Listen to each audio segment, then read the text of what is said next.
তো ও বললো কি আচ্ছা ঠিক, তার কিন্তু কোনো কিছুর অভাব ছিল না। তো ওখানে যাওয়ার পর সে আনলো, আমিও আনলাম। তো প্রথমবার আমি আমার হাজবেন্ডকে নিয়ে যাই, আর তখন ওর হাজবেন্ডের সাথে ফার্স্ট আমাদের দেখা তাদের বাসায়। ওকে, তার হাজবেন্ডের সাথে দেখা, তো সে তো মানে ওরকম ভাবেই খুব দেখতেও খুব হ্যান্ডসাম ছিল। তো ওখানে ফার্স্ট দেখা, আমি আর ততটা তাকে ইয়ে করিনি। কথা বলতেছি কোথায় যাবেন, তখন ও আমাকে ভাবি বলতেছে, ভাবি আপনারা এই কাজটা আপনারা কি করতে পারবেন, কি করেন না করেন আপনারা আর কোনো কাজ খুঁজে পান না। মানে আমাদের প্ল্যান ছিল নতুন একটা বিজনেস করা, রাইট? সেটা বা কিছু ইয়ে করে। আচ্ছা, লতার হাজবেন্ডের নামটা কি ছিল? মাসুদ। মাসুদ, মানে মাসুদ আপনাদেরকে বলছে ভাবি কি সব করতে চান, এগুলো তো পাবেন না করেন, আমি তো কিছু বুঝি না। বাট মাসুদ আপনার দৃষ্টিতে প্রথম দেখাতে হ্যান্ডসাম ছিল।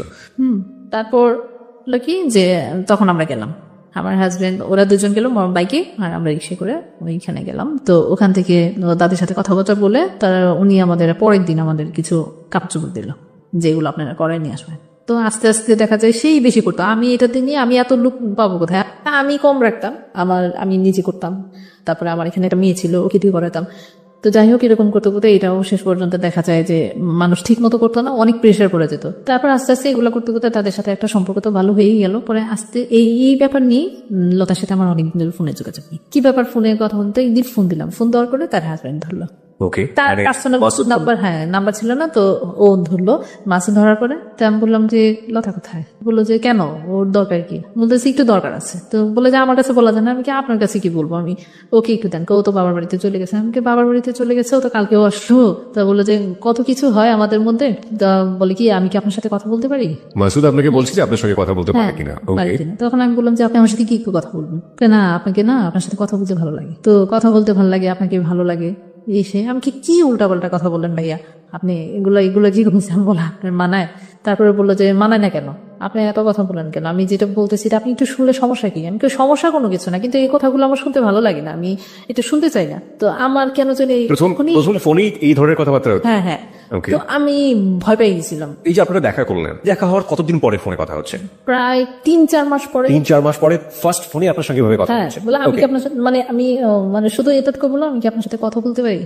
কি কথা বলবেন আপনি, যে না আপনার বিজনেস সম্পর্কে এই ধরনের কথাগুলাই বলছিল তখন। তো তার ব্যালেন্স শেষ হয়ে গেল, তো অফিসে চলে গেল। সে অফিসে যাওয়ার পথে সে আবার আমাকে ফোন দিল, হ্যাঁ ব্যালেন্স করে, আমার মোবাইলে তখন ব্যালেন্স শেষ হয়ে গেছে। আচ্ছা এখন বলতে চাচ্ছি, আমি কি বলবেন আপনি বলেন, কেন আপনার সাথে আমার একটু জরুরি কথা আছে। আপনাকে তো আমি অনেকদিন যাবত চিনি, অনেকদিন যাবত দেখি, আমাকে দেখেন চিনবেন না কেন, আপনার ওয়াইফের সাথে আমার একটা ভালো সম্পর্ক। তখন কিন্তু তার ফ্যামিলির মানুষ আমার বাসায় আসা যাওয়া করতো না, এটা অনেক পরে ওইটা হয়েছে। ওর সাথে পরিচয় আমার ভালো আছে, আমাকে তেমনি দেখবিনি, আমার দোকান থেকে ওকে প্রায় সময় নিয়ে যান, তার সাথে দেখা হবে না। তো এই 2 দিন জাস্ট এতটুকুই, প্রায় সপ্তাহখানিক যাওয়ার পরই তো কথা বলতে বলতে একদিন বললো কি অফিসে যাওয়ার সময় আমার মোবাইলে আবার ব্যালেন্স করলো। মোবাইলে এগুলো জিজ্ঞেস করার পরে এইগুলো জানি ব্যালেন্স শেষ হয়ে গেল, ব্যালেন্স করে তারপর বললো কি যে এই ফার্স্ট তার কাছ থেকে কখনোই আমি মানে কোনো জিনিস, আমার এই জিনিসটা খুব খারাপ লাগতো, কারোর কাছ থেকে কোনো কিছু নেওয়াটা সবচেয়ে বেশি খারাপ লাগে এগুলো। তো উনি যখন এটা করলো আমার খুব রাগ হলো, যে আপনি এটা করলেন কেন, আমি কি আপনাকে বলছি কেন, আপনার ব্যালেন্স শেষ হয়ে গেছে, আমার সাথে কথা বলে জন্য দিলাম। আমি বললাম যে আপনি যদি আমার সাথে কথা বলতে চান, এটা আপনি কখনো করবেন না। আপনি অনেক প্রেস্টিজিয়াস আপনার জায়গা থেকে, আমরা বুঝতে পারছি আপনার কথা, কিন্তু একটা প্রশ্ন এসেই যায় যে আপনি যদি কারো কাছে বিজনেসের কথা জিজ্ঞেস করেন, সেটার জন্য 2 মিনিট সময় লাগে, 3 মিনিট সময় লাগে, কিন্তু কথা বলতে বলতে গিয়ে আপনাদের ব্যালেন্স শেষ হয়ে যাচ্ছে এবং সে আপনাকে ফ্লেক্সিলোড করে দিচ্ছে। নিশ্চয়ই এটা প্রথম দিনই দেয়নি, কয়েকদিন পরে দিয়েছে। একদিন পরে। এই সময়টা আপনারা কি ধরনের কথা বলেন? এই যে আপনার বিজনেস কেমন চলতেছে, ওটা যে করতেছে, এগুলো কোনো কথা হলো, এগুলো কোনো কাজ হলো, এটা কি করেন, এটা না করে অন্য কিছু করতে পারেন না, যেটা করতেছেন ওইটাই ভালো করে করেন, ওইটাই মনোযোগ দিয়ে করেন। যাই হোক, তো কয়েকদিন যাওয়ার পরে উনি আমাকে সরাসরি বলে যে আপনাকে না আমার খুব ভালো লাগে। এখন মানুষ তো কেউ তো ভালো লাগতেই পারে, তো না আমি ওইভাবে না, আপনাকে আমার অনেক ভালো লাগে। তো তখনই আমাকে সে প্রপোজ করে। প্রপোজ একটা সরাসরি বলে, কি প্রপোজ করে? সরাসরি বলে আই লাভ ইউ। মানে উনি এই কথাটা বলার পরে আমি কেমন একটু শর্ট খেয়ে যাই, আসলে এটা কি ব্যাপারটা। তখন আমি একটা জিনিস কি মানে লতা যে আমাকে বলতো যে তার হাজবেন্ড বিভিন্ন মেয়েদের নিয়ে ঘোরাঘুরি করতো, সেইটা ধরার জন্য, সেটা বোঝার জন্য তার এই কথাটা সাথে সাথে তো কোনো রিয়েক্ট করি না, পরবর্তীতে পরে অনেক পরে তখন আমি এটা অ্যাকসেপ্ট করি, তাকে শুধু একমাত্র বোঝার জন্য, আসলে কি সেরকম টাইপের মানুষ, কিন্তু তার সাথে কোনো সম্পর্ক করার মতন মানে আপনি টেস্ট করতে চাচ্ছেন। করতে তার আগে আমি আপনাকে কিছু কোশ্চেন করতে চাই। প্রথম কথা হচ্ছে যে আপনার হাজবেন্ড কি আপনাকে এই লাভ ইউ বা থাকে না অনেক রোমান্টিক হয়, আপনার হাজবেন্ডরা কখনো লাভ ইউ বলা বা ওই জাতীয় একটা রোমান্টিসিজমের মধ্যে নিজেকে নেওয়া, এগুলো কখনো করতে? এই জিনিসটাই আমি তার কাছে মিস করতাম, কারণ যে বয়সটাতে আমার বিয়ে হয়েছে ওইটা তো মানে ওরকম পরিপক্ক ছিল না। ডিফারেন্সটা কত ছিল, কত বছরের ডিফারেন্স ছিল আপনাদের মধ্যে? তার সাথে আমার প্রায় 12-15 বছরের ডিস্টেন্স। 12 থেকে 15 বছরের গ্যাপ। প্রিয় শ্রোতা, লুবনার বয়স যখন 18 বছর তখন তার বিয়ে হলো, একেবারেই বলা যেতে পারে যে বিয়ের প্রাথমিক বয়স। এবং এখন ও যেটা বলছে যে রোম্যান্টিসিজমের জায়গাটাতে আমি হাজবেন্ডকে কখনো পেতাম না। সাইমultaneously লাইফের এই যে জায়গাটি, সেখানে এসে আপনারা বুঝতেই পারছেন যে মোটামুটি ঘটনা আজকে কোন দিকে যাচ্ছে। কিন্তু আমরা বারবারই বলে থাকি যে আসলে ঘটনা জাজ করলেও শেষ পর্যন্ত অপরাধ কোথায় গিয়ে দাঁড়াবে উই ক্যান্ট ইভেন ইমাজিন। তো আমরা সেই জায়গাটায় যেতে চাই। ছোট একটা বিরতি নিচ্ছে আমরা, ঠিক 12:06 আমরা আবারও ফিরে আসবো। বিরতির ঘন্টা যেহেতু বেরিয়ে গিয়েছে, আমরা ফিরে এসে লুবনার জীবনের যে অপরাধ এবং ভুল, আমরা সেই ব্যাকগ্রাউন্ড আবিষ্কার করেছি। এবার অপরাধ এবং ভুলের মুখোমুখি হব, সেটার জন্য অপেক্ষা করুন মাত্র কয়েক মিনিট। ঠিক 12:06 আমরা ফিরে আসছি। আপনারা সবাই শুনছেন যাহা বলিব সত্য বলিব, এবিসি রেডিও FM 89.2। আরজি কিবরিয়া রয়েছে আপনার সঙ্গে, লুবনা রয়েছে সত্যের আসনে। ফিরছে একটু পর, সাথেই থাকবেন। যাহা বলিব সত্য বলিব, যাহা বলিব সত্য বলিব।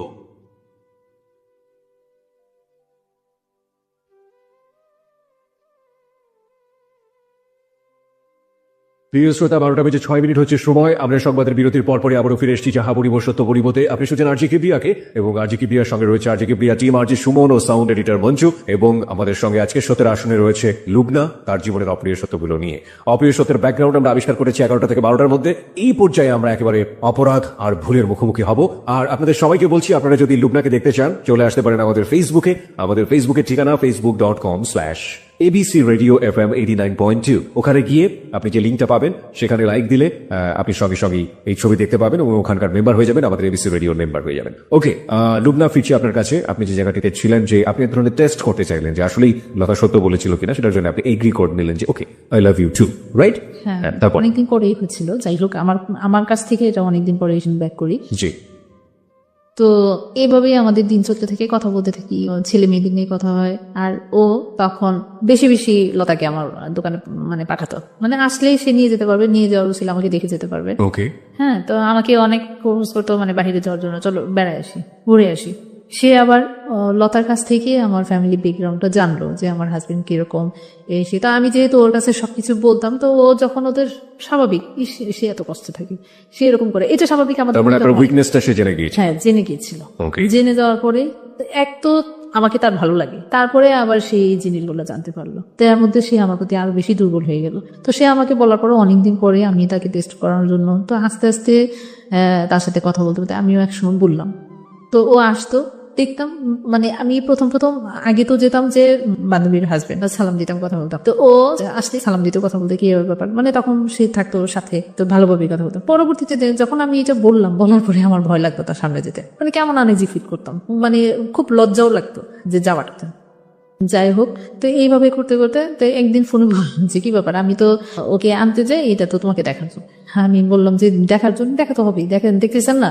আমিও তখন আপনি করে বলতাম দেখতে চান না? যাই হোক, এভাবে করতে আমাদের কথা বলতে অনেক সময় কেটে যায়, প্রায় 1 বছরের মতো। শুধু কথাই বলেছে? হ্যাঁ, কথা। আচ্ছা, এই কথাগুলো বলতেন কখন? রাতের বেলা তো বলার সুযোগ ছিল না, কারণ হাজবেন্ড ছিল।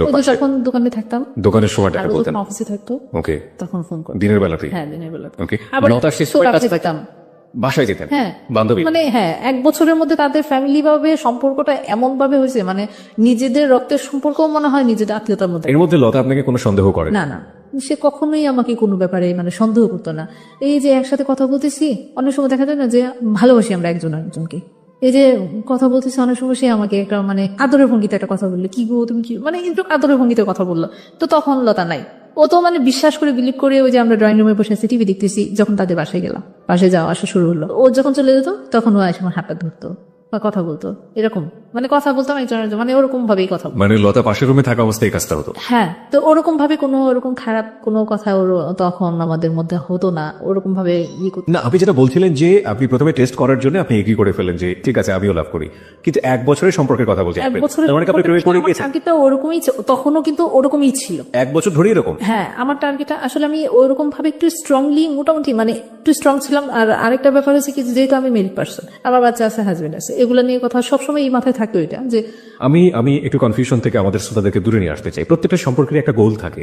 আপনারা দুজন যখন কথাবার্তা বলতেন পরস্পরের প্রতি, আপনাদের সম্পর্কের লক্ষ্যটা কি ছিল? মানুষ টেস্ট করে আপনার লাভটা কি হবে? একটা যেটা যে তার ওয়াইফ তো তাকে আপনার চেয়ে অনেক ভালো জানে, সেটা আপনার বিলিভ টেস্ট করার কোনো দরকারও নাই। ইনফ্যাক্ট এই জিনিসটা আপনি করছেন, লাভটা কি হচ্ছে? আস্তে আস্তে দেখতে দেখতে তার অ্যাটিটিউড গুলা, তার কথাবার্তা গুলা, তার সে যে কাজ করতেছে, এগুলা দেখে দেখে আমার নিজের কাছে মনে হয় যে আমি নিজে থেকেই তাকে টেস্ট করবো, কি আমি নিজেই তার প্রেমে পড়ে গেছি। ওকে, নিজে আপনি তার প্রেমে পড়ে গেলেন এবং এটা বছর খানেকের মধ্যেই। আচ্ছা, কিন্তু প্রেমে পড়ার আগে আপনি তো আপনার লিমিটেশন গুলো জানতেন যে আপনার একটা সংসার আছে, আপনার হাজবেন্ড আছে, আপনার বাচ্চা আছে দুটো, এবং তারও তো সংসার আছে। দুজনেই আপনার সম্পর্কে খুব ভালো জানতেন, কিন্তু আপনারা কি চাইতেন?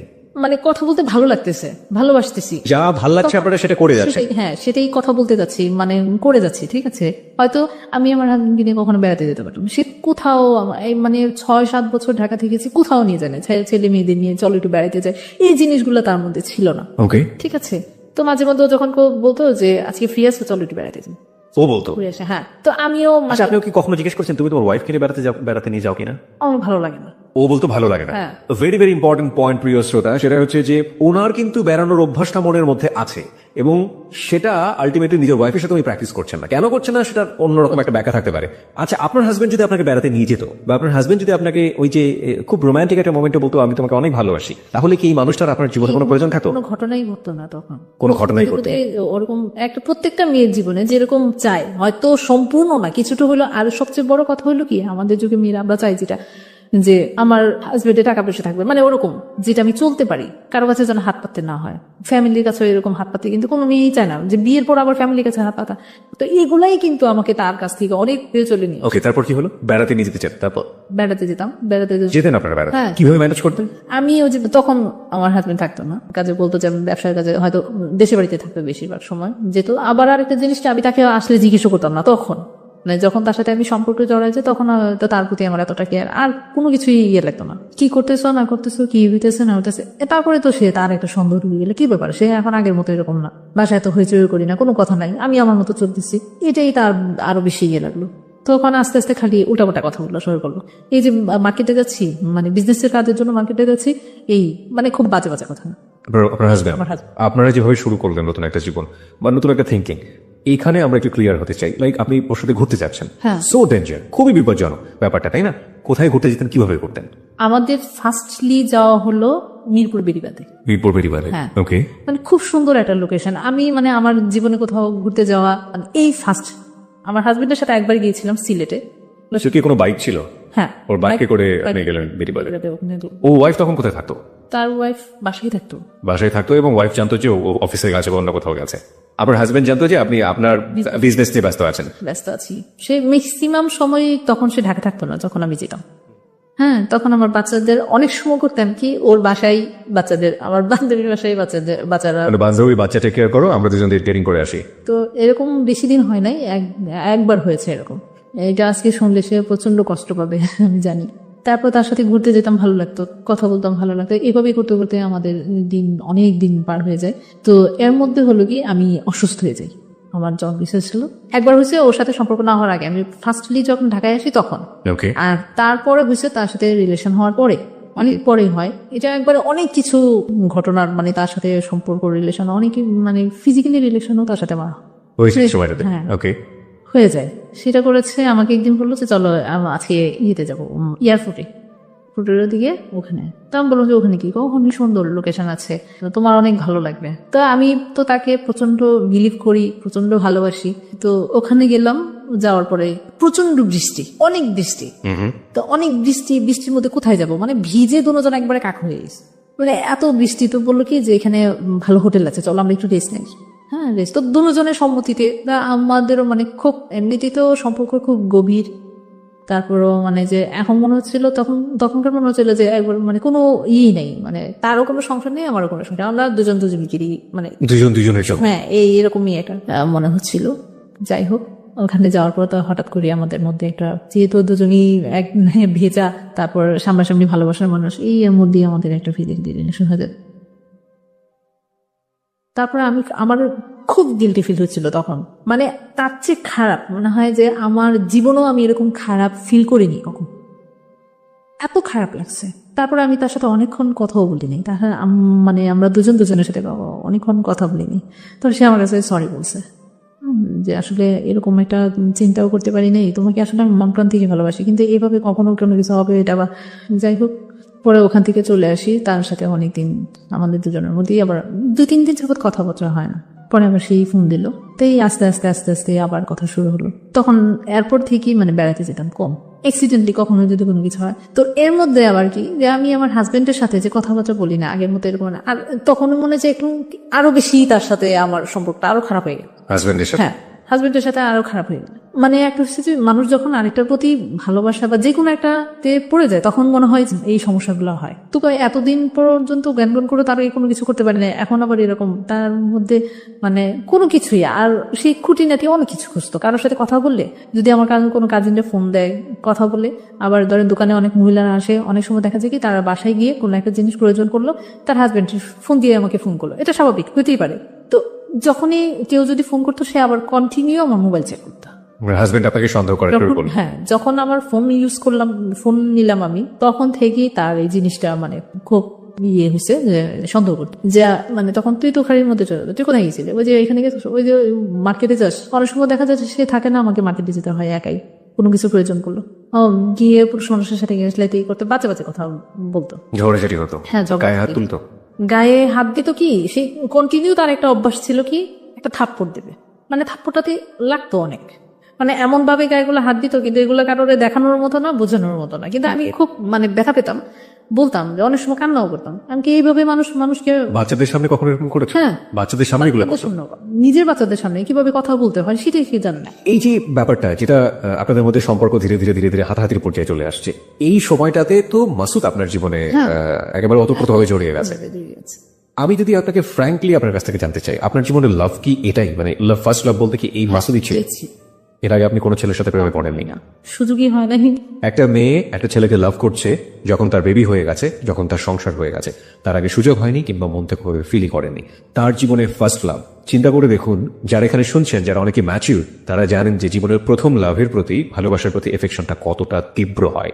আর এখানে এফেকশন প্লাস কত ধরনের অপরাধ, ভুল এবং একই সাথে কনফিউশন, অনিশ্চয়তা, কত কি যুক্ত হয়েছে এটার সাথে। হ্যাঁ, তারপর কি হলো? তারপরে আস্তে আস্তে সে তাকে যখন জানাতাম, সে এই যখনই আসতো কি করতো না করতো আমার কাছ থেকে আবার জানতো, জানলে সে এখানে অনেক কথা বলতো, কি করতেছো তুমি, থাক কোনো কথা বলো না, আমাকে বোঝানোর চেষ্টা করতো। মানে হাজবেন্ডের ব্যাপারগুলো আপনি মাসুদের কাছে বলতেন? ওকে। আর তার সাথে সম্পর্ক হওয়ার পরে এমন কোনো কথা নাই যে সে জানে না আমার, মানে সবকিছু। আমি আরেকটা ব্যাপার কি, তাকে ভালোবেসেছি এমন ভাবে আমি কোনো কিছু তার কাছে গোপন করতে পারতাম না, কোনো কথা বলে যে না বলে থাকতেও পারতাম না। একটা জিনিস যেটা বলার দরকার ঠিক বলা, মানে ওটাও মানে শেয়ার করতাম, বলতাম, সেও বলতো, এরকম। মানে সেও মনে হয় যে বাসায় বেশে সে তার কথা এমন কথা আমি জানি, তার ওয়াইফ মনে আজ পর্যন্ত জানেন। মানে আমি যেরকম ভাবে চেয়েছিলাম আমার একটা লাইফ পার্টনার, সেও মনে হয় এরকম ভাবে এটা চেয়েছে, সে সবসময় বলতো। ওকে, তার ওয়াইফ কি তার লাভ ম্যারেজ ছিল? তার ওয়াইফ সাথে তার লাভ ম্যারেজ ছিল। এটা কেমন ধরনের লাভ ম্যারেজ আরেকটা বলি, সে ওয়াইফ তাকে পছন্দ করতো কিন্তু সে আসলে একটা চাপে পড়ে বিয়েটা করছে, যেটা আমি it was his point of view, মানে সে আপনাকে হয়ে বলেছে, but it was love marriage. Okay fine, আমরা এটা জাস্টিফাই করতে যাবো না, বাট এটা লাভ ম্যারেজ ছিল। ওকে, নেসেসিটি নোজ নো ল, প্রয়োজন কোনো আইন মানে না, নিয়ম মানে না, ঠিক জানি না, তবে সেই প্রয়োজনটা যদি নন এথিক্যাল হয়, সেই প্রয়োজনটা যদি অন্যায় হয়, সেই প্রয়োজনটা যদি এমন হয় যে কারো কাছে সেটা নিজেকে গিল্টি, দোষী এবং অপরাধী করে দেবে নিজের বিবেকের কাছে, তবে সেই প্রয়োজনের কাছ থেকে দূরে থাকাটাও কিন্তু অনেক বড় একটা প্রয়োজন। হ্যাঁ, তারপর কি হলো? তারপর সবসময় শেয়ার করতাম নিজেদের সব পার্সোনাল ব্যাপারগুলি আমার, তো আমাকে সবসময় সান্ত্বনা দিত, বোঝাতো। আরেকটা ব্যাপার কি যে ও আমাকে আসলে পরে লাইফ পার্টনারের মতোই সে আমাকে দেখা শুরু করলো, যে আমি বিয়ে করবো তোমাকে, তুমি যদি তাকে ছেড়ে আসতে পারো আমি তোমাকে বিয়ে করবো, আমি তোমার সব দায়িত্ব নেবো। আমি বললাম যে এটা কখনোই সম্ভব, তোমাকে আমি ভালোবাসি সেটা ঠিক আছে, কিন্তু মানে এক পর্যায়ে দুজন এক ধরনের ডিসিশনই নিলাম, কিন্তু তার মধ্যে আমার বান্ধবীর একটা বেবি, ফার্স্ট বেবি, প্রায় 3 থেকে 4 বছর পরে, তার বিয়ে 3 থেকে 4 বছর পরে বেবি হলো। হ্যাঁ, কনসেপ্ট করে তারপরে মানে আমার সাথে সম্পর্ক পরেই তাদের অনেক পরেই তার মাসুদ বাবা হলো, হ্যাঁ, লতা মা হলো। ওকে, তো ওর এই সম্পূর্ণ জিনিস আমার উপর দিয়ে গেল। মানে আমি তাকে, তখন তো লতা আমাকে প্রচন্ড বিলিভ করতো, মনে হয় যে তার ফ্যামিলির মানুষ, তার শ্বশুর বাড়ির মানুষ একদিকে, আমি একদিকে, যে কোনো জিনিসে ওকে ডাকো, ওকে আনো, মানে তার প্রতিও যেন আমার একটা অন্যরকম মায়া ছিল লতার প্রতি। হ্যাঁ, লতার। ওকে, তো ওই সবকিছু হসপিটালে নিয়ে এডমিশন করালাম, ওখানে তাকে দিয়ে আসা, কিন্তু রাতে কখনো থাকে না, এমনি আসা যাওয়া, ওই 2-3 বাজারে তাকে দেখে আসতাম, এটা স্বাভাবিক, যেটা একটা সম্পর্ক ভালো, সেই আমাকে নিয়ে যেত। হ্যাঁ, মাসুদ নিয়ে যেত। অনেক সময় বলতো যে আজকে কি যাবা, তো বলছে হ্যাঁ, ওর একটু দেখে আসি, ঠিক আছে তুমি আসো, দিকে আমি নিয়ে যাবো। এক তো তার সাথে ঘোরা, আর মানে ঘোরা কি ওই পর্যন্তই, তো প্রায় সময় ও আমাকে নিয়ে যেত, তারপরে কন্টিনিউ তো তাদের সাথে আসা যাওয়া, বাসায় আসা যাওয়া, আমাদের বাসায় আসতো, তাদের এখানেও যেতাম। এরকম করতে করতে অনেক সময়ের মধ্যে যে একটা কথা বলো না, রত বেচা হলো কল্লাও দেখা হলো, মানে ভালোবাসার সম্পর্কটা এরকম ছিল যে ওই যে আমিও তখন বলে যে ওইখানে গেলে হয়তো দেখতে পাবো, মানে সে আছে বাসায়, কোথায় আছে, বাসায় আছি, আজও বাসায়, আচ্ছা আজকে চলে আসো। এই বিকালের দিকে আবার আমার এক ননদ আসে বেড়াতে, আপনারা যে ফ্রিকুয়েন্টলি কথা বলছেন এটা কি লতা জানতে পারে ওই সময়টাতে? ও তার সামনেই আবার অনেক সময় কথা বলতাম, মানে লতার সামনে। এটা লতা কিভাবে নিত? না, এটা কোনো ভালোবাসার কথা ছিল না, অনেক দুষ্টামি, লুডো খেলতাম তাদের বাসায়, এখানে কোনো মাইন্ড করার মতো কোনো কাজও করতাম না, আর মাইন্ড করার মতো কোনো কিছু হতো না। যাই হোক, এটা আস্তে আস্তে যখন এগোতে থাকে আমাদের সম্পর্কটা এরকম গভীর হতে থাকে। লাস্টে যখন ওর সাথে এই সম্পর্ক থাকাকালীনই আমি অসুস্থ হয়ে যাই। অসুস্থ হওয়ার পরে তখন আমি আর নিজেকে কেয়ার করতে পারতেছিলাম না, তখন সবকিছু বন্ধ করে আমি আমার বাড়িতে চলে যাই, দেশের বাড়িতে। আমার আম্মা আসছিল, সে আমাকে ওরকম ভাবে মানে ডাক্তার ট্রিটমেন্টও করতে পারতেছি না, মানে একবার মরণাপন্ন অবস্থা। তো আমি দেশের বাড়িতে চলে যাই। যাওয়ার পরে এক তো তার সাথে ঝগড়াঝাটি, এখন বুঝি কি যে আমি আর পারবো না তার সাথে। তো বাড়িতে চলে যাই। ওখানে যাওয়ার পরে সম্পূর্ণ ডিপেন্ডেন্ট হয়ে গেলাম আমার ফ্যামিলির উপর। ভাইয়া আছে, ওরা সম্পূর্ণই নিল। তো ওখান থেকে সুস্থ হওয়ার পরে আমি আর আসতে চাইলাম না, আমি আর মানে ব্যাক করতে চাচ্ছি না আমার হাজবেন্ডের কাছে, যে আমার আর ভালো লাগে না জীবন। বললাম যে তুমি যদি কোনো কিছু না করো তাহলে আমি এক ছাদের নিচে তোমার সাথে থাকা সম্ভব না। যাই হোক, এগুলো নিয়ে যেতে যেতে আমাদের প্রায় 3 বছর কেটে গেল। আমি বাড়িতে, হ্যাঁ, আমার ছেলে মেয়েকে নিয়ে ওখানে ভর্তি করা দিই। তো এদিকে আবার হলো কি যে মাসুদ আমাকে দেখতে পারে না, যার জন্য সে একবার পাগল হয়ে গেছে। তার সাথে আমার আর দেখা হয় না। ডিস্টেন্স 1 বছর তার সাথে আমার আর কোনো দেখা হয় না আর কি। 1 বছর মাসুদের সাথে কোনো যোগাযোগ নেই? যোগাযোগ হয় না, যোগাযোগ হয়, ফোনে কথা হয়, দেখা হয় না, কারণ আমি ঢাকায় আসি না, দেখা হয় না। এর মধ্যে মাঝখানে একবার এসে আমি শুধু আমার জিনিসপত্রগুলো আমি নিয়ে গেছিলাম, আমার বাসা টাসা সব ছেড়ে দিয়েছিলাম। ছেড়ে দিয়ে ওখানে আমার দোকানে সবকিছু নিয়ে আমি বাড়িতে চলে যাই। তো তখনই তার সাথে দেখা হয়, তাদের বাসায় যাওয়া হয়, একদিন থাকাও হয় তাদের বাসায়। পরবর্তীতে যখন বাড়িতে যায়, এর মধ্যে আমার হাজবেন্ডকে নিয়ে বসা হয়। বসা হওয়ার পরে তার সাথে অনেক রাগারাগি হয়, আমাদের ফ্যামিলির মানুষও অ্যাডজাস্ট করতে পারতেছে না। পরে এক পর্যায়ে আমি ডিসিশন নিলাম, তোমার সাথে থাকবো না, আমি সেপারেশনে দিই। তারপরে আমি অনেক কিছু হওয়ার পরে এখানে তাকে আমি সেপারেশন দিতে। তো এদিকে হলো কি যে যখন মাসুদ জিনিসটা জানতে পারলো যে আমি সেপারেশন হয়ে গেছি। সেপারেশন মানে কি ডিভোর্স দিয়ে দিলেন? হ্যাঁ, ফ্যামিলির মানুষের উপর আমি ডিপেন্ডেন্ট, তাহলে এই লোকের সাথে থেকে লাভ কি? আমি জানতে চাই আপনার কাছে এই মুহূর্তে যে আপনার জীবনে যদি ওই মুহূর্তে আপনার লাভ যেটাকে বলছেন মাসুদ, অ্যাডাল্ট্রি বা পরকীয়া যে সম্পর্কটা, এটা যদি না থাকতো, আপনি কি পারতেন আপনার হাজবেন্ডকে ডিভোর্স করতে? না। This is another important point, প্রিয় শ্রোতা। যত কষ্টই হোক, হ্যাঁ বলছিলেন যেটা, যত কষ্টই হোক আমি হয়তো তার কাছেই আমি থাকতাম, কিন্তু এই এত বড় ডিসিশন আমি নিতাম না। এই ডিসিশনটা নেবার পেছনে মাসুদ কি আপনাকে কোনো না কোনো ভাবে ইনফ্লুয়েন্স করেছে? না, সে কখনই করে না। আপনি কেন করলেন এটা? আমি তাকে মানে আর ওই ভালোবাসাতে জড়ায় পড়াতে তার প্রতি এতটাই মানে আমি আসক্ত হয়ে গেছি যে আমার ওর প্রতি আর কোনো ফিলিংসই আর কাজ করছে না। ফিলিংসই এটা আগেও ছিল না, এখন এটাকে মন থেকে, মাথা থেকে, সবকিছু থেকে এটা দূরে সরে গেছে। ওকে, তো ডিভোর্স আপনি দিলেন, আপনার হাজবেন্ড কি বলছিল ওই মুহূর্তে? মানতে পারছিল সে? না, ও তো ছিল না তখন। আমি এটা করে পেপারস পাঠিয়ে দিয়েছিলাম। তেমন ও জানতো না? না, জান। যখন জানলো তখন কি করলো? তখন সে এসে অনেক কান্নাকাটি করো। এর মধ্যে তো আমাদের বাসায় যায়, যাবো বলে যে তুমি এই কাজটা করো না, এটা কেন করছো, আমি এটা মানি না। ওখানে এসে সে আমার মামাদের সবাইকে ফোন করে বলতো সে যেন আমার কাছ থেকে দূরে না যায়, আমি আগের মতো হয়ে যাবো, আমি ঠিক হয়ে যাবো, আমি আর আগের মতো এরকম কান্নাকাটি করছে? অনেক কান্নাকাটি করছে। কিন্তু আমার আসলে এখন খারাপ লাগছে কি যে ওই সময় কিন্তু ফিলিংসই কাজ করেন? ফিলিংসটাই, তার প্রতি আমার কোনো ফিলিংসই কাজ করতো না। ছেলে মেয়েটা কার সঙ্গে ছিল? আমার সাথেই ছিল। ছেলে মেয়েদেরকে আপনি কি বোঝান? আমি তাদেরকে তেমন কোনো কিছু বোঝাতে হতো না, এই কারণে হতো না কারণ সে তো যা করতো, আমার গায়ে হাত দিত, আমাকে গালিগালাজ করতো, ওরা তো বাচ্চারা সব চোখে টাকায় থাকতো, আমাকে মারতো, এসে ওরা যায় ধরতো। তারপরও আপনি আগলে থাকতেন যদি আপনার জীবনে মাসুদ না থাকতো? ওকে, তারপর? তো এরকম করতে করতে তাকে আমি সেপারেশন হয়েছে। এটা সেপারেশন হওয়ার পরে আরো হলো জীবন অন্ধকার। এই মোমেন্টে মাসুদ আপনার সঙ্গে কি রোল প্লে করেছে? যখন আপনি সিদ্ধান্ত নিয়ে ফেললেন তখন মাসুদকে আপনাকে মেন্টালি সাপোর্টটা দিয়েছে? সে আমাকে মানে বলতো যে তুমি আসলে আর একটু চিন্তা ভাবনা করো। না, এমন হতো না যে সিদ্ধান্ত যেহেতু নিয়ে ফেলেছে আর চেঞ্জ করো না, এরকম কোনো কিছু বলতো না? এরকম কোনো কিছু সে আমাকে এই ব্যাপারে কোনো সাপোর্ট করে নাই বা কোনো কথা এই ব্যাপারে, ডিভোর্সের ব্যাপারে সে আপনাকে না, কোনো এই support ব্যাপারে করে না? কোনো দিন কোনো কথা বলে নাই সে। Okay. এটা আমার সম্পূর্ণ নিজে থেকেই, কারণ আমি ধরেন একটা নেশার মতো অ্যাডিক্টেড হয়ে গেছি, এই জন্যই মনে হয় এরকম ধরনের, এই জন্যই হয়েছে এই ডিসিশন। যাই হোক, তাকে এসে যখন কাম পেপারস গুলো পাঠাই দেওয়ার পরে ওই দিন অনেক কান্না করছে। ওই দিন রাতে মানে এত কান্না, আমার বাবা মারা যাওয়ার পরও মনে আমি এত কান্না করিনি, মানে এত কান্না করছে। আমার কেন জানি এত খারাপ লাগছে, খুব খারাপ লাগছে। মানে যে মানুষটাকে আসলে আমার ছেলে মেয়ের দিকে চিন্তা করি, কেন যে মানে আমি আসলে নিজেকেই বুঝাতে পারি নাই যে এটা কি হয়েছে, এটা কেন করলাম, এটা কেন যে এরকম একটা হলো। তো এই জিনিসটা আমার তারপরে আমি যাচ্ছি, কোথায় যাচ্ছি এটা আবার তখনই মাসুদকে জানালাম যে আজকে এরকম করব। ও আমাকে তখনও বারবার বলতো তুমি একটু চিন্তা ভাবনা করে দেখো, একটু চিন্তা ভাবনা করো, আসলে হুট করে এরকম একটা ডিসিশন নিও না, দেখো চিন্তা ভাবনা করো। আমি বললাম যে আসলে আমি আর পারতেছি না, আমি কি করবো। আবার এই দিক দিয়ে সে আমার মামাদের ফোন করতেছে, কান্নাকাটি করতেছে যে না করেন ওরে এগুলো করতে, পাগলামি করতে না করেন। আচ্ছা ঠিক আছে, আমি একটা কিছু করবো, চেষ্টা করবো, এখন আর আগের মতো চলবো না, আমি ঠিক হয়ে যাবো। যাই হোক, তো আমি বাড়িতে চলে গেলাম। ডিভোর্সটা হয়েছে ঢাকা থেকে। তো বাড়িতে চলে গেলাম, বাড়িতে চলে যাওয়ার পরে তো এর মধ্যে আমি পড়াশোনা স্টার্ট করলাম। ওপেন ইউনিভার্সিটি থেকে ভর্তি হয়েছি। তো পড়াশোনা স্টার্ট করার পরে এগুলো সব খবর জানতো। তো আস্তে আস্তে সে করলো কি, যখনই তাকে এই পেপারসগুলো দিলাম তখনই সে আসলে মাস্ত ব্যাপারটা জানতো। জানার পরও সে আমাকে এটা প্রকাশ করে নাই। এই যে উল্টাপাল্টা কথাগুলো, তখন আমি বুঝতে পারছি আসলে সে জানে শুনিয়ে এগুলো আমার সাথে করতো, ফিল করতো হয়তো। আপনার হাজবেন্ড এটা জানতো, মানে এর সাথে যেটা আপনার রিলেশন? মানে এটা সে আগে জানতো কিনা আসলে আমি মানে এটা ফিল করতে পারি না, বুঝতে পারি নাই। কিন্তু সে পরবর্তীতে কোথেকে এগুলো আমার মনে হয় যে এটা লতাই তাকে বলছে। লতা কিভাবে জানলো? লতা তো পরে যখন আমি ওখান থেকে চলে আসি তখন আমাদের সম্পর্কটা এরকম, মাসুদ পুরা মানে মেন্টালের মতো গেল, আমাকে দেখতে পারতেছে না, আসতে পারতেছে না, আমি তার সাথেও মানে আর সম্পর্ক রাখতে যাচ্ছি না। কারণ হচ্ছে কি যে এক তো আমি সেপারেশন হয়ে গেছে, তার সাথে একটা সম্পর্ক হইতে হইতে কিভাবে যেন এটা আমার মানে তাদের মধ্যে এই জিনিসটা প্রকাশ পায়। হ্যাঁ, তো আমার হাজবেন্ড লতার কাছে বলে যে সে এরকম করলো কেন, নিশ্চয়ই একটা কিছু হয়েছে, তুমি এটা ঘটনাগুলো ভালো করে দেখো না কেন, ভাবি আপনি একটু ভালো করে খোঁজ খবর নেন। তো ও আবার এটা একটু হলো যে আমার কথাও মাসুর সবসময় বাসায় বলতো, ও এটা নিয়ে একটু সন্দেহ করলো।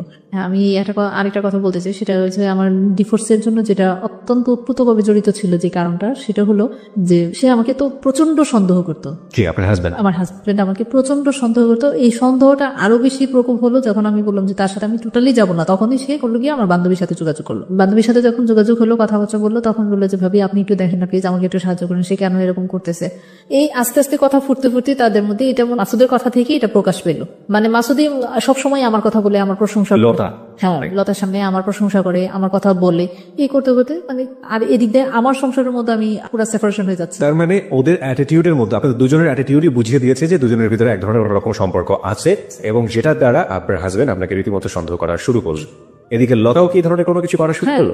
এইটা তো মানে আবার তার হাজবেন্ডের সাথে শুরু করলো। ছাড়াছাড়ি হয়ে যেতেছে। কেন হইতেছে? সে যদি ভালো হতো সেটা করতো, সে নিশ্চয়ই কোনো একটা কিছু করছে। তোমাদের মধ্যে এমন কোন সম্পর্ক আছে যেটার জন্য তুমি বাধ্য করতেছো এটা ছাড়ার জন্য? কে আমি করবো কিসের জন্য? ওর হাজবেন্ড কি ভালো নাকি? ও তো সবসময় এরকম জ্বালাইতো, হয়তো তার জন্য এরকম হয়েছে। প্রায় আস্তে আস্তে কিভাবে মানে ওদের থেকেই কথাটা আসলে মানে ফ্লেশ হলো কেমন করে সেটা আমি বুঝতে পারি নাই। তো আমি যেটা জানতে চাচ্ছি সেটা হচ্ছে যে সে সবকিছু জানতো, জানার পরেও আপনাকে রিকোয়েস্ট করতো যে আপনি তাকে ছেড়ে না যান, তাই তো? হ্যাঁ। This is a very important point, প্রিয় শ্রোতা। একজন মানুষ সংসারের প্রতি মনোযোগী না, তারপরেও চাচ্ছে সংসারটা না ভাঙুক, কারণ তারপরেও চেয়েছে যে এই মানুষটাকে ধরে রাখতে।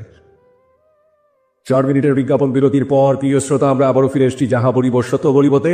আপনারা শুনছেন এবিসি রেডিও FM 89.2। আর জি কিবরিয়া রয়েছে আপনার সঙ্গে, এবং আমরা কম্পিউটারের কাছ থেকে শুরুতেই জেনে নিচ্ছি SMS পোলের result. Yes, 83%. No, 3%. No comments, 14%.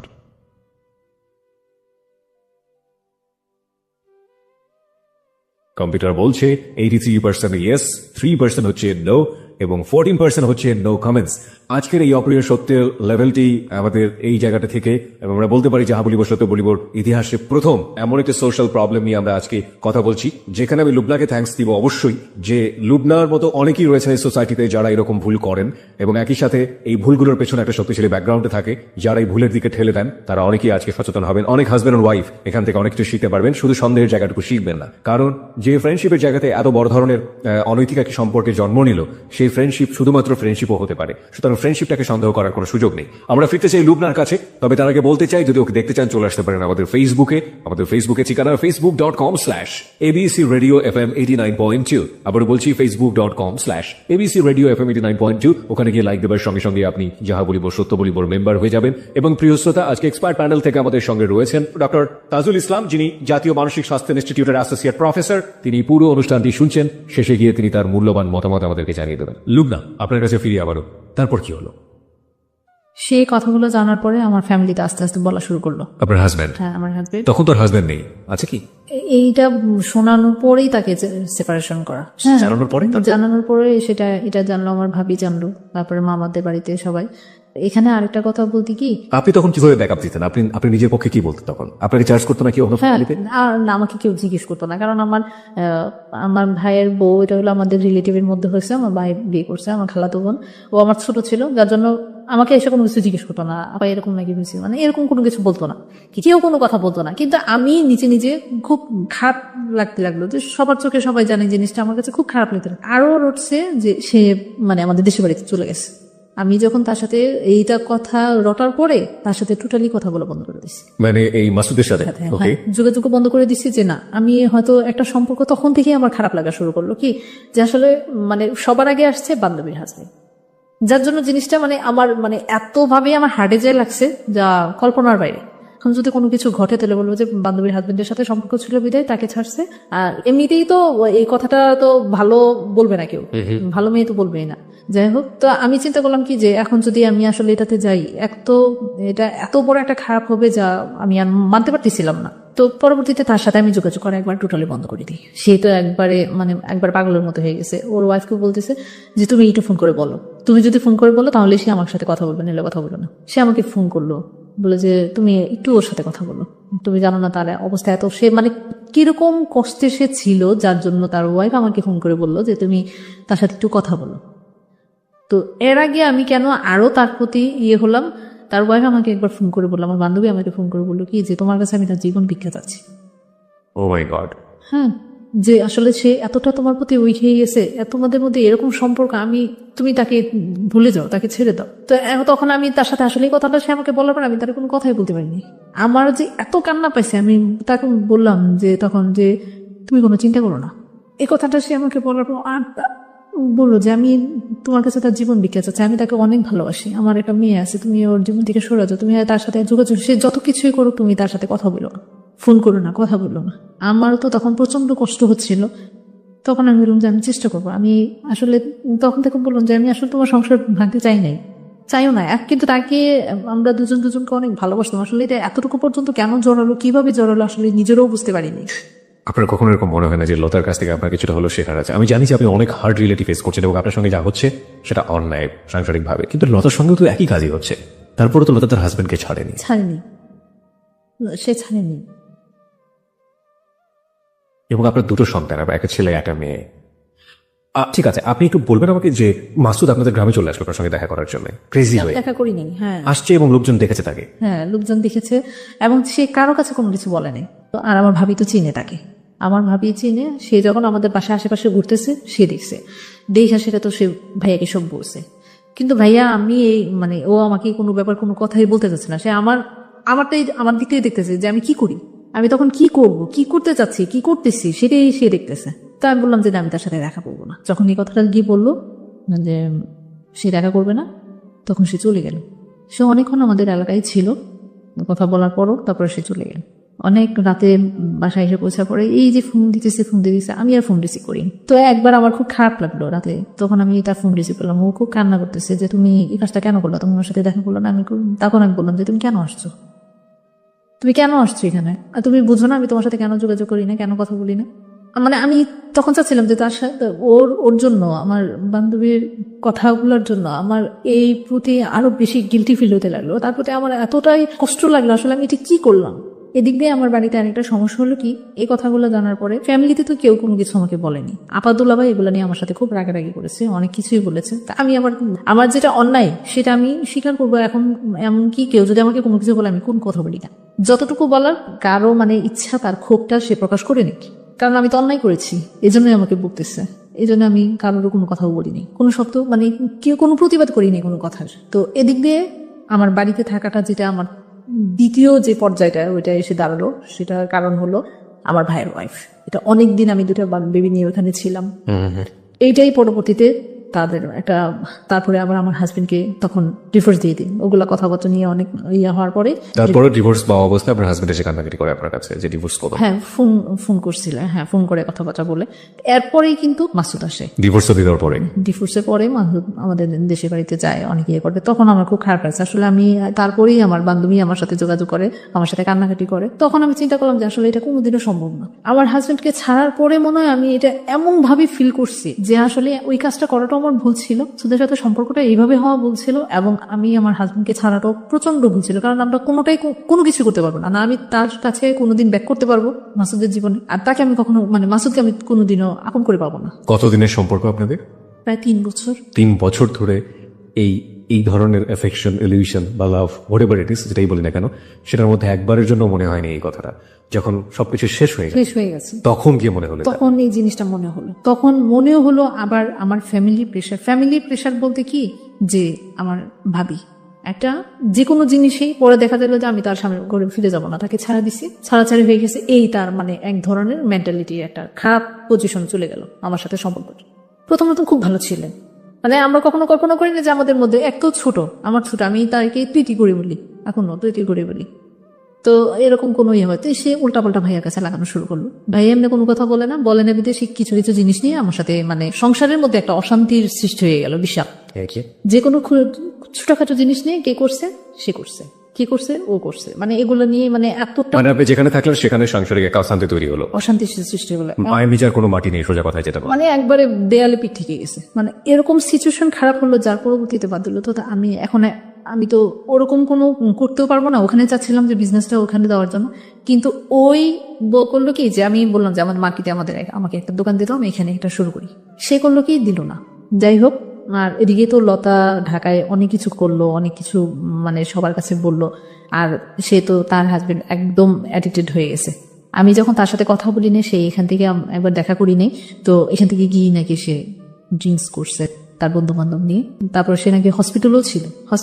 এই কথাগুলো সেই আমাকে পরবর্তীতে জানায় যে তুমি এরকম করছো। আমি যেদিন করছে কয়েকদিন পরে, যে তুমি একবার খবরও নিলে না, আমি হসপিটালে ছিলাম, তোমাকে আর খবর নিয়ে কি করবো, আমি খবর না দিলে তুমি তো আসলে, আমি চাই না যে তোমার সাথে আমার কোনো সম্পর্ক থাকুক। আসলে এটা অনেক বড় একটা ভুল হয়েছে, এই ভুলটা আমি শুধরাতে চাচ্ছি। এখন হয়েছে যে তুমি আমাকে ভুলে যাও, আসলে এটা সম্ভব না, কখনো আমি তোমার কাছে যেতে পারবো না। তোমার সাথে সম্পর্কটা আগে কিভাবে হয়েছে, কি করছি, এটা আমার এখনো মানে এখন আমি ফিল করি যেটা আমি বিশাল বড় একটা অন্যায় করছি, আমি এটা আর সামনে আগাতে চাই না। তারপরে সে করলো কি, তার একটা ফোনে তার সাথে কথা, অস্ট্রেলিয়ান একটা মেয়ে, অস্ট্রেলিয়া থেকে আসে, কিভাবে তার সাথে কথা হয়েছে আমি তা জানি না। তো ওদের সাথে ওই ফ্যামিলিতে ওই লতা করলো কি, ওর সাথে বললো যে তুমি ওর সাথে বাইরে চলে যাও, তুমি যখন থাকতে পারবে না। তার আগে একটা কথা বলিনি, আমি ভুল হয়ে গেছে এখানে। সেটা হলো কি, যখন আমার ফ্যামিলিতে এই টর্চারিং গুলো, আমার মেন্টালি টর্চারিং গুলো হয়ে দাঁড়ালো, একদিন আমার ভাবি আমার সাথে রাগারাগি করে দূর দিয়ে এসে আমার গায়ে হাত দিল, আমার গায়ে হাত দেওয়ার পরে আমি তো এমনি শেষ, তার মানে যে আমি আরো মানে অস্তিত্বহীন হয়ে গেছি। সেটা মানে নিথক একটা সাধারণ একটা জিনিস নেই, মানে ওরকম কোনো ঝগড়াঝাটি করার মতো কোনো ব্যাপার নাই। তার কথা হলো যে এখন সে কিভাবে আমাকে বের করবে, ওই জিনিসগুলাই প্রতিনিয়ত সবকিছু ব্যাপারে ছোটখাটো জিনিসগুলোতেই এই ঝগড়াঝাটির একটা ইয়ে করলো। তারপরে করলো কি, একবার এই ঝগড়ার পরের দিনই আবার ওর ভাইকে, ওর মাকে ঢাকা থেকে নেওয়াইছে আমাকে মারার জন্য। ভাই আমার বড় বোনকে হুমকি দিয়ে বলতেছে যে আমি যাচ্ছি আজকে ওরে মাইরা, তারপরে ওরে বাড়ি থেকে বাড়ি করবো। কেমনে থাকে ওই এলাকায় দেখবো না, আমার বাড়িতে গিয়ে আমাকে এরকম হুমকি দেয়। আমার ভাইয়া খাটের বসে আছে, কোনো কিছুই বলে না। তো ফ্যামিলির এটিটিউড গুলো, আমার আম্মা খুব কান্নাকাটি করছে, অনেকই করছে তাদের সাথে, কিন্তু আমার মা হয়েছে একটা সহজ। ওই সময়টাতে আপনি কোনো ধরনের কারো কাছে কোনো মেন্টাল সাপোর্ট পাওয়া, শেল্টার পাওয়া কিচ্ছু পাননি? মানে টোটালি আমি অফ করে দিচ্ছি, মাসুদের সাথে যোগাযোগ করা বন্ধ করেছি, তার কাছ থেকে তো একবারে সম্পূর্ণভাবেই আমি দূরে সরে যেতে যাচ্ছি। কারণ এটা ফ্যামিলিতে ছড়ানোর পরেই কিন্তু আমার ভাবির এই রূপগুলো বেড়েছে, মানে এগুলা প্রকাশ করা শুরু করছে সবার কাছে, নোংরা ভাবে আরো কথাগুলো বলতেছে, যতটুকু না হয়েছে তার চেয়ে আরো বেশি বাড়ায় বলতেছে। আর তার মধ্যে সে আবার একটু গেছিল দেশের বাড়িতে যাওয়ার পরে তো সে আরো সুযোগ পাইছে। এমনিতেই তো আমি মানে এটা তার প্রতি হয়েছে ওই যে সেপারেশন হওয়ার পরে, আর জমি জমা নিয়ে যখন আমি আমার ফ্যামিলিতে আমার আপাদের কাছে জানাইছি, তারপর থেকে তার এই রিয়েকশনটা হয়েছে। তারপরে আমি তার সাথে কোনো কথাই আর যোগাযোগ রাখি নাই, ইয়ে করিনি। পরে একদিন 2012 সালের জানুয়ারি মাসে 3 তারিখে সন্ধ্যার দিকে আমার মোবাইলের কল আসে। তো কল পিক করার পরে বললাম যে কে, বললো যে আমি এক হতবাগা না, মানে বললো কি যে মানে কেউ নাই জীবনে, হ্যাঁ আমি একটা অসহায়, মানে এরকম একটা কথা বলবো। তো বললো যে আপনি হঠাৎ করে ফোন করে আমাকে এরকম একটা কথা বললেন কেন, অ্যাকচুয়ালি আপনি আমার এই ফোন নাম্বার পেলেন কোথায়? যে আমি আপনার ফোন নাম্বারটা পাইছি, একটা কল দিছি, ওই রং নাম্বারে আপনার নাম্বারে চলে এসেছে। তো রং নাম্বারে গেছে, তা আপনি আমার সাথে এত কথা বলতেছেন কেন? রং নাম্বারে আমি তো বললাম আপনার প্রথম একবার ফোন দেওয়ার পরে আমি কিন্তু পরিচয় দিইনি, আমাকে জিজ্ঞেস করছে আপনি কি, আপনি অমুক, তা আমি বললাম যে না আমি তো এটা না, তো কেটে দিছি। তারপরে আবার সন্ধ্যার দিকে রাতে আবার ফোন দিছি, ঠিক আছে, রাতে ফোন দেওয়ার পরে তাই বললাম যে আপনি কি কোথেকে ফোন দিয়েছেন, তো বললো কি ঢাকা থেকে ফোন দিয়েছি এরকম। আমি একজন লয়ার বললো, লয়ার, হ্যাঁ ওকে, লয়ার বললো। তো বললাম যে কি ব্যাপারে, কি কথা, আমি এত পেজ কুচ বুঝি না, এত কিছু না। তো আমি ভাবছি হয়তো কোনো ঘটকের মাধ্যমে সেই কথাগুলো। তখন কিন্তু আমার ফ্যামিলি মানুষ আবার এই যে গুলো হচ্ছিল বিধায় আমার বড়া পাবার চাচ্ছিল যে একটা বিয়ে শাদী হতে, তো এই যে এইভাবে মনে হয় যে সে নাম্বার পাইছে। যাই হোক, আমি আর তাকে তত কথা বলিনি, শুধু ডিটেলস বললাম। তো বললো কি 3-4 দিন পরে সে আবার কল দিল। পরে আমি তার ডিটেলস অ্যাড্রেসটা জানতে চাইলাম, যে আমরা তো কয়েকজন কি আবার একটু ইয়ে হলো যে এদিক দিয়ে ভাবি আরেক দিয়ে বান্ধবী, মানে হয়তো কাউকে দিয়ে আবার কোনো কিছু করতেছে কিনা। তো ও আবার এমনিতে তো চালাক, তো এত কিছু বলে নাই, শুধু বললো যে আমি হঠাৎ করে আপনার নাম্বারটা পাইছি, আপনার সাথে কথা বলে ভালো লাগছে। আমি কি আমার সাথে কথা বলে ভালো লাগছে, আমি আসলে কথা বলতে চাচ্ছি না, না আপনি শুনে নাকি আমার কথা শুনে। তো এই কথা বলার পরে এইভাবে তার সাথে কথোপকথন হয়। জিজ্ঞেস করলাম কোথায়, তার ফ্যামিলি ব্যাকগ্রাউন্ড দিল। মেইনলি হলো কি সে আমাকে বললো যে 3 বছর আগে আমার ওয়াইফ মারা যায়, আর 2টা বেবি আছে, 2টা মেয়ে। তো আমি তখন আর কোনো কথা মানে একটু ইয়ে হলাম কি যে আসলে তার সাথে কথা বলি, দেখি কই পর্যন্ত আগায়। কারণ আমার ফ্যামিলির অবস্থাগুলো আমাকে মানে একবারে এতটাই খারাপ করে দিছিল বলার বাইরে। তা এখন আমিও চাচ্ছিলাম যে আসলে একটা কিছু এরকম করে হলেও আমি যদি দূরে চলে যেতে পারি, মানে কেন মন থেকে এই জিনিসটা হচ্ছে না। তো আমি তার সাথে কথা বলতেছি, তার ফ্যামিলি ব্যাকগ্রাউন্ড নিলাম, তা আমার ফ্যামিলি সবকিছু আমি তাকে বললাম। বলার পরে সে একটা সম্ভ্রান্ত পরিবারের ছিল, কিন্তু তার কথাবার্তা ভালোই লাগলো। কথাবার্তা সে কি চাচ্ছিল আলটিমেটলি? সে অ্যাকচুয়ালি মানে কি চাচ্ছিল, বিয়ের প্রপোজালটা সে আমাকে সরাসরি দেয় নাই, সে আমাকে অনেকদিন পরে প্রায় জানুয়ারির 3 তারিখে 4-5 তারিখ থেকে কথা হলো। তো এরপর থেকে কথা বলতে বলতে ফেব্রুয়ারির মাসের 11 তারিখে আমাদের কলেজ থেকে আমরা পিকনিকে যাবো।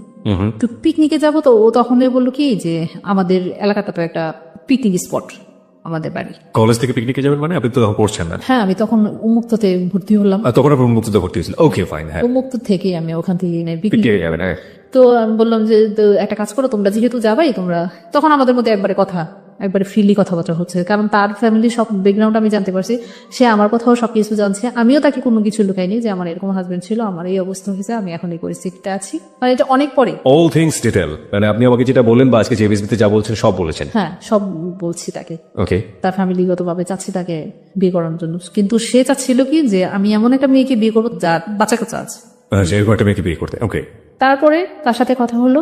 এর মধ্যে কিন্তু আমার ওই যে মাস্টারের আবার যাওয়া আসা, সে মাঝে মধ্যে প্রায় সময় আপনাদের গ্রামে করতে পারতো না, আমার ডাইরেক্ট কলেজে চলে যেত, যে শুক্রবার দিন ক্লাস থাকতো, শুক্রবার দিন আমার সাথে দেখা করতে যেত, আমি দেখা করতাম না। একদিন দেখা গেল কি যে আমি ওই দিন যাইনি, কলেজে সারাদিন থেকে ওই দিন পরে বিকালে চলে আসছে। তো কাউকে তো চিনে না, কাউকে কোনো কিছু জিজ্ঞেস করতে পারে। লতার কি অবস্থা? লতা কি সংসারটাকে ভেঙে ফেলেছিল? না, তারপরেও সে আঁকড়ে ধরে সে আছে। তারপর কি হলো? পরে ওখান থেকে আমাকে সে ফোন দেওয়ার পরে এরকম ভাবে চলতে থাকে, আমরা আবার পিকনিকে যাই। এই ফার্স্ট তার সাথে দেখা। ওকে, হ্যাঁ, পিকনিকে ওদের এলাকাতে, ওদের বাড়িতে পিকনিকে যাওয়া হয়। ওকে, তো ওইটা একটা মানে পিকনিক স্পট এবং একটা নাম করা বাড়ি। ওকে ফাইন, হ্যাঁ, হ্যাঁ, তো ওখানে যাওয়ার পরে এই ফার্স্টলি সে আমাকে দেখে। তার সাথে সাথে আমার তার 2জন মুরব্বীর সাথে ফোনে কথা হয়। হ্যাঁ, সে নানা ডাকে তাদের এরকম। তো তাদের মুরব্বীদের সাথে কথা বলার পরে তো ওনাদেরকে দেখানোর পরে ওনারা বললো তো হ্যাঁ ভালোই, তো খারাপ না, হ্যাঁ ঠিক আছে, তুমি এটা প্রস্তাব করতে পারো। আপনি তখন কি জেনেছেন যে আপনার কাছ থেকে নাম্বারটা কিভাবে পেয়েছি, আপনার নাম্বারটা কিভাবে পেয়েছি? আমি তাকে অনেক বলেছি, কিন্তু সে কোনোভাবেই বলে নাই।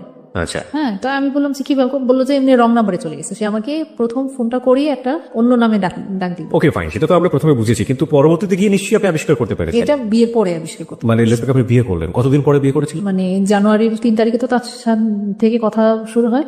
তো ওই 2012 সালে 24 এপ্রিল 24 এপ্রিল আপনি তাকে বিয়ে করলেন।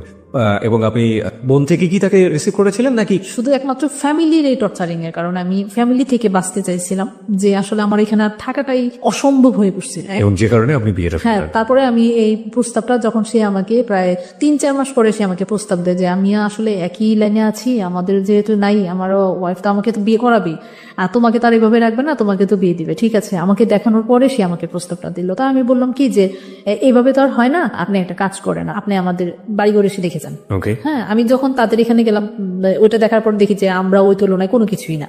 তোকে বললাম কি যে আপনি এসে আগে দেখে যান, দেখে গিয়ে আমার ফ্যামিলি আছে, আমার মামারা আছে, বাবা যেহেতু নাই, তো আর আমার বড়াপ আছে, তাদের সাথে কথা বলেন। তো আমার এই কথা বলার অনেকদিন পরে সে আমাদের দেশে বাড়িতে গেল। তারপর ও তো আগেই বললো যে আমি শুধু একমাত্র বিয়ে করবো একটা মেয়ে, আমি তোমাকে বিয়ে করবো, তোমার কোনো কিছু আমার দেখার দরকার নেই। তবুও দেখার দরকার আছে। এই বিয়েটা কি পারিবারিকভাবে হয়েছিল? পারিবারিক, আমার ফ্যামিলি মানুষ জানতো। এখানেও আমি একটা প্রতারিত হই। সে বলেছে তার ফ্যামিলি মানুষ তাকে, ফ্যামিলি মানুষ সবাইকে জানাইছে, কিন্তু ফ্যামিলি মানুষ ওরা ওদেরকে বলছে ঠিক আছে, কিন্তু তারা কেউ এটা অ্যাকসেপ্ট করে নাই। ওকে, তো আমার বললো কি যে তারা এই কারণেই অ্যাকসেপ্ট করে নাই, কারণ তোমার 2টা বাচ্চা আছে, এই জন্য, নিলে আর সবকিছু ঠিক ছিল। বিয়েটা হওয়ার পরে কি হলো? বিয়ে পরে আমি প্রায় তার এখানে গেছি অক্টোবর দিকে। তো ওইখানে বাসায় দেখি যে বিভিন্ন ধরনের বিভিন্ন সমস্যা। ওখানে তো তারা মানবেই না, এই বিয়ে তারা অ্যাকসেপ্টই করে নাই, তো আনুষ্ঠানিক ভাবে কোনো কিছুই হবে না। তখন সে আমাকে অনেক বুঝালো, ঠিক আছে বাদ দেবে বলে, আমাদের তো এখনো বয়স হয়ে গেছে, এত কিছু আর করার দরকার নেই, সংসার করবো এখন আমরা করবো, আমাদের ছেলে মেয়েরা মানুষ হবে, তাই বড় ওনার ছেলে মেয়ে কত বড় বড় ছিল? বড়ই ছিল, 13-14 বছর ছিল। 13-14 বছর ছিল। একটাই মেয়ে? দুটো মেয়ে ছিল। হ্যাঁ, এই জন্য আরেকটু বলে যে মেয়েদের বিয়ে দিলে শ্বশুর বাড়িতে চলে যাবে, আসবে যাবে, এরকম। মেয়েরাও তো সাধারণত ওরাও প্রথম আমাকে অ্যাকসেপ্ট করে নাই। জি, আপনি একটু বলেন আমাকে এই পর্যায়ে যে আপনার সাথে ওনার যোগাযোগটা কিভাবে হলো, আপনি আবিষ্কার করলেন কোন পর্যায়ে, কে ছিল এর পেছনে, নেপথ্যে হোতা কে ছিল? পরবর্তীতে জানতে পারি যখন আমাকে সে বলল, অনেক রিকোয়েস্ট করার পরে, আর আমি উদ্ঘাটন করলাম যখন শুনি যে তার শ্বশুর বাড়ি, তার মানে তার ওয়াইফের বোনের বাড়ি, তার বাবার বাড়ি যেখানে, সেখানে তাকে সে চিনে। হ্যাঁ, তাকে সে চেনার পরে তখনই আমি বললাম যে তাহলে তুমি এখান থেকেই আমার নাম্বার পাইছো, তাছাড়া তো আমার কোনো মাধ্যম নেই তোমাকে ফোন করার। আমি তো ভাবছি যে হয়তো কোনো ঘটকের মাধ্যমে হয়তো তুমি পাইছো। ওকে, হ্যাঁ, বললো যে পরে সে স্বীকার করলো, আসলে মিথ্যা বললে তো আর লাভ নেই, ঠিক আছে হ্যাঁ সত্যটা এখন স্বীকার করি, হ্যাঁ সেই আমাকে নাম্বারটা দিছে। তা আমি বললাম যে কিভাবে নাম্বার দিল, কিভাবে কেন আসলো তোমার কাছে? সে তো সবসময় আসতো, সেই তো অন্য টাইপের মেয়ে ছিল। তো আমি আর তার সম্পর্কে এখন আপাতত বলতে যাচ্ছি না। তো যে সে সবসময় আসতো আমার সাথে কথা বলতো এই ব্যাপারে। এখন অনেক আইসা কান্নাকাটি করলো যে আমার হাজবেন্ডকে তো এরকম একটা মেয়ে পছন্দ করে, এসে পাগল বানায় ফেলছে, এসে দেখেন আপনি কিছু করতে পারেন কিনা। তখন বলে কি মেয়ের নাম্বার দাও আগে। এইভাবেই সে আমার নাম্বারটা নিয়ে নেওয়ার পরে কথা বলতে হাজবেন্ডকে পাগল করে বলছে, মানে হচ্ছে লতা। হ্যাঁ, লতার কাছ থেকে নাম্বারটা নিয়ে আসে। ওকে, লতার কাছ থেকে সেইগুলো জানতে পারি। তারপর বিয়ের পরে অনেক দিন যেতে চায়, আমি ওই বাসায়, আর তার ফ্যামিলি মানুষ যেহেতু এটা মানতেছে না, তা আমার ফ্যামিলি থেকে এটা একটা প্রেশার আসছে ওর উপরে যে তাহলে আপনি এটা করলেন কিসের জন্য? হ্যাঁ, আপনি জানেন আপনার ফ্যামিলির মানুষ এটা নেবে না, মানবে না, তো কেন অসহায় একটা মানুষ মেয়েকে আপনি এরকম একটা করলেন? তো আমার আপাকে অনেক বুঝাইলো যে আপা আপনি নিয়ে টেনশন করেন না, আমি ওকে মাথায় করে রাখবো, এই ব্যাপারে কোনো টেনশন করার দরকার নেই, কারোর উপর কেউ কথা বলার কোনো সুযোগ দেবো না তাকে। তো জাস্ট ফাইন। এখন যেহেতু হয়ে গেছে, এখানে তো আবার আরেকটা কিছু করা যায় না, সেকেন্ড টাইম। তো আমি এটা আপাকে বললাম যে থাক, যা হয়েছে হয়তো আমার কপালে ভাগ্যই এমন ছিল। আমার মনে তো ওইটাই যে আমি তাকে আসলে কষ্ট দিচ্ছি, এটা আমাকে তখন থেকে আমি ফিল করা শুরু করছি যে আসলে ওই কষ্টের কারণেই কিন্তু আমি এই জিনিসগুলো আমার হচ্ছে। মানে আপনার হাজবেন্ডকে কষ্ট দিয়েছেন সেটা? আমার হাজবেন্ড প্লাস লতা দুজনকে আপনি কষ্ট দিয়েছেন, যে কারণে আপনার লাইফে, আমার লাইফে আমি না হলে সেকেন্ড ম্যারেজ এরকম হবে, ওর ফ্যামিলি এটা অ্যাডজাস্ট করবে না কেন? আর নোট অন দ্যাট পয়েন্ট প্রিয় শ্রোতা, সেকেন্ড যে ম্যারেজটা হলো সেখানে কিন্তু ওনার আপনার তার পরিচয় দিতে কোনো সমস্যা হতো না, কারণ সে লয়ার ছিল, তার অনেক প্রেস্টিজ ছিল, সম্ভ্রান্ত পরিবার ছিল। কিন্তু আপনি পরিবার কি পেলেন? প্রিয় শ্রোতার সময় এখন রাত একটা, আপনি শুনছেন যাহা বলিব সত্য বলিব, এবিসি রেডিও FM 89.2 আর জি কিপ্রিয়া আপনার সঙ্গে রয়েছি। এবং আজকে সত্যের মঞ্চে সত্যের আসনটি আলোকিত করেছে নিজের জীবনের ভুল এবং অপ্রিয় সত্যগুলো দিয়ে লুবনা। তার জীবনের ভুল এবং অপ্রিয় সত্যগুলো স্বীকার করে সে লাখো মানুষকে সচেতন করে যাচ্ছে যে হয়তো মানুষের অনেক ভুল থাকবে, কিন্তু সেই ভুলের জায়গাটিতে আপনি যেন আরেকটি ভুল না করে ফেলেন, সেই ভুল সংশোধনের জায়গাটিতে যেন আপনার আরেকটি ভুল না হয়ে যায়। তাহলে ভুলে চারিদিকে শুধু ভুলেই ভরে যাবে, অপরাধী ভরে যাবে। অন্তত যে সুখের লাগিয়া যে ঘর আসলে বাঁধার চেষ্টা করবেন সেটা আসলে অনলি পুড়িয়ে যাবে, কিন্তু বাস্তব অর্থে তেমন কোনো সমাধান আসবে না। আমরা তার কাছে ফিরতে চাই। তারপরে কি করলো? আপনার দ্বিতীয় যে স্বামী ছিল তিনি তো আপনাকে সবকিছু জেনে শুনে বিয়ে করেছে। তো আমি অক্টোবরের দিকে, তখন বড় মেয়ে সমমানী পরীক্ষা দেবে, আমার ছেলেও সমমানী পরীক্ষা দেবে। তো তখন বাড়িতে ছিল, আমাকে তখন ওই মুহূর্তে পরীক্ষার 1 মাস আগে আমাকে নিয়ে যায়, বাসা ঠিক করে আলাদা। পরীক্ষা যেহেতু সামনে, পড়াশোনা ঠিক মতো করতে পারতেছে না, এক জায়গায় থাকলে করবে, তো বাসায় উঠি। কিন্তু একটা জিনিস কি, যে আমাদের বিয়ে তো বিয়ে, হ্যাঁ, তো তার সাথে তো আমার প্রথম প্রথম জীবন, প্রথম দিন। তো ওই বাসায় ওঠার পরে তার ওরকম সে করলো কি, একটা চাকরি করে ওর এক ফ্রেন্ড এবং ফ্রেন্ডের মেয়েরা পরীক্ষা দেবে, ভর্তি পরীক্ষা দেবে, ওদেরকে ইনভাইট করলো প্রথম দিনে। ওদিনই কিন্তু বাসায় আমরা উঠেছি। তো ওদেরকে ইনভাইট করলো, ওরা এসে বাসায় থাকলো। তো এক রুমে ওরা থাকলো, আর এক রুমে আমরা 3 মেয়ে, মানে 2 মেয়ে আমি ও ছিলাম। তো জিনিসটা আমাকে এতটাই খারাপ লাগলো, ওকে আমি বললাম যে আজকে যাই হোক আমাদের প্রথম, তুমি এটা কি করলা? এটা কেমন মানে একটা আছে না যে কথাবার্তা বলবো, সেটাও তো একটা জিনিস যে আমরা পরিচিত হব। পরিচিত কি মানে পরিচিত এমনিতেই আছে, কথাবার্তা বলতেছি, মেয়েদের সাথে কথা বলতেছি, আমি ওই বাসায় আসা যাওয়া করি, কিন্তু নতুন বাসা নতুন নিয়েছি, একটু গোছানো গাছানোর ব্যাপার আছে। একটা হুট করে মেহমান নিয়েছে, আমি জিনিসপত্র কিভাবে রান্না করব, কি দিয়ে রান্না করব, কি করব না করবো, সবকিছু তো একটা মেন্টাল ব্যাপার আছে। কোনো কিছুই তো আমি করতে পারবো না, কোনো সমস্যা হবে না। অ্যাকচুয়ালি তার মেন সমস্যা হলো যে যেটা আমি পরবর্তীতে জানতে পারি, সে একটা মেয়ে বিয়ে করে, খ্রিস্টান মেয়ে। তার ওয়াইফকে প্রথম ওয়াইফ থাকাকালীন তাদের বাসায় কাজ করতো মেয়েটা, ইস্টার্ন একটা মেয়ে, ওই বাড়িতে আসা যাওয়া করতো। তার ওয়াইফ আবার নিতান্ত একটা ভালো মানুষ ছিল, অনেক ভালো। তার ফ্যামিলিতে তার যতটুকু ব্যাকগ্রাউন্ড আমি তার এগুলো যেভাবে বের করেছি, ওনার এগুলো আমি সব কিছু জানছি। এবং ফ্যামিলি মানুষের কাছ থেকে, আমার যাদের কাছ থেকে, ওনার কাছ থেকেও তার প্রশংসা সবসময় প্রতিনিয়ত শুনতাম। আমার শাশুড়ি সবসময় কান্নাকাটি করতো। আপনি কি জানলেন ওই রাতে যে সে ওই রাতে জানি না, মানে এটা জানছি পরে। সে মানে খ্রিস্টান একটা বউ তার ছিল, মানে ওর ওয়াইফ থাকাকালীন তাকে বিয়ে করে না, মানে পরকীয় ভাবে তাদের সাথে এরকম সম্পর্ক ছিল, মানে অনেক একবারে জটিল ঘটনা ওগুলা। ওর কারণেই তার প্রথম ওয়াইফ মারা যায়। তারপর খ্রিস্টান হয়ে থাকা অবস্থায় আপনাকে আবার বিয়ে করেছে। কিন্তু তাকে জানা নেই, কিন্তু তাকে এমন ভাবে আমাকে সম্পূর্ণ, আমি ওখানে যে বুঝতে পারি যেটা আমাকে সম্পূর্ণ সে ইউজ করছে, একজন সন্তানদের জন্য আমাকে ব্যবহার করছে। তাদের বাসায় এখন একটা মানুষের দরকার, ওই বাসায় সে থাকতে পারতেছে না তার ফ্যামিলির সাথে, কারণ এগুলো নিয়ে প্রতিনিয়ত তাকে কথা বলছে, তাকে বিয়ে করার কথা বলছে, সে করতেছে না।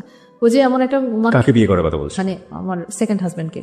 ওনার সাথে তো আপনার বিয়ে হয়ে গেল, ফ্যামিলি তো জেনে জানাজানি হয়ে গেল, তারপর আবার তার সাথে তার কার বিয়ের কথা বলছে? ঠিকই, ওকে, আগে থেকে ওইখান থেকে বের করে দেওয়ার জন্য, সে সংসার করার জন্য তাকে প্রেশার দেওয়া হচ্ছিল। কিন্তু সে এমন একটা, আমার মতো এমন একটা মেয়ে, বোকা মেয়ে খুঁজে পাচ্ছিল যে তার ছেলে মেয়ে আছে, ওইটাই তার একটা, আমার একটা দুর্বল পয়েন্ট। সে ভাবছে যে এটা আমার একটা দুর্বল, যে আমার বাচ্চাদের জন্য বাধ্যতামূলক। আরেকটা হচ্ছে যে সে তো আগে থেকেই লতার সাথে তার পরিচয়, লতার কাছ থেকে সে সব খবর জেনেছে, তো এর চেয়ে দুর্বল জিনিস তার নাই।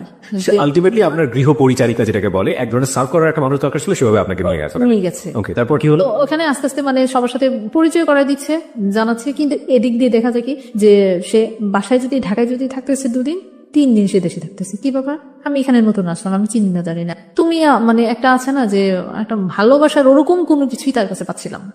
তো আস্তে আস্তে আমি বড় মেয়ের কাছেই জানতে পারলাম তো আম্মু কিভাবে মারা গেল, মানে কারণ সে তো তখন একটু বুঝে, ক্লাস 3-তে না 4-এ যখন তখন পড়ে, তখন তার মা মারা যায়। তো ওর কাছে আস্তে আস্তে জানতে পরে এগুলা সে ডিটেলস আমাকে সব বললো, যে আর আমাকে আম্মু বললেই ডাকতাম। পরবর্তী তার আম্মু বলে আমার সাথে অনেকটা ফ্রি হয়ে গেছিল। আর ছোট মেয়ে তো একবার পাগল, কোনো কিছু হলেই আম্মু। আর বড় মেয়ে হয়েছে কি, সে তো অনেক কিছু বুঝে। যখন ওর ফ্যামিলিতে যেত, ফ্যামিলির দ্বারা উল্টাপাল্টা একটু কথা বলে আইসা আমার সাথে 2 দিন কথা বলতো না। পরে আবার দেখা যাবে যে আসলে তারা যে কথাগুলো বলতেছে তার কোনো কিছুই না, আমি তো তাদের সাথে ফ্রিলি। তো যখন আমি এটা জানতে পারি যে তার একটা খ্রিস্টান আছে, তখন আমি বললাম যে তুমি আমাকে এই জিনিসটা জানালে না, তুমি জানো যে আমার সন্তান আছে, আমি তাদের জন্য যেভাবে হোক কোনো কথা তো আমার লুকাই নেই। তুমি যদি আমাকে তখন বলতা যে আমার এটা আছে, তুমি কি মাইনা থাকতে পারবা? আমার প্রথম স্ত্রী কিন্তু এইভাবেই মানতে পারে নাই, সে চলে গেছে ভিতরে। তাই এখন তুমি কি চাও যে আমি এটা ভিতরে যন্ত্রণা সহ্য করে এরকম একদিন সরে যাই? তা আমার তো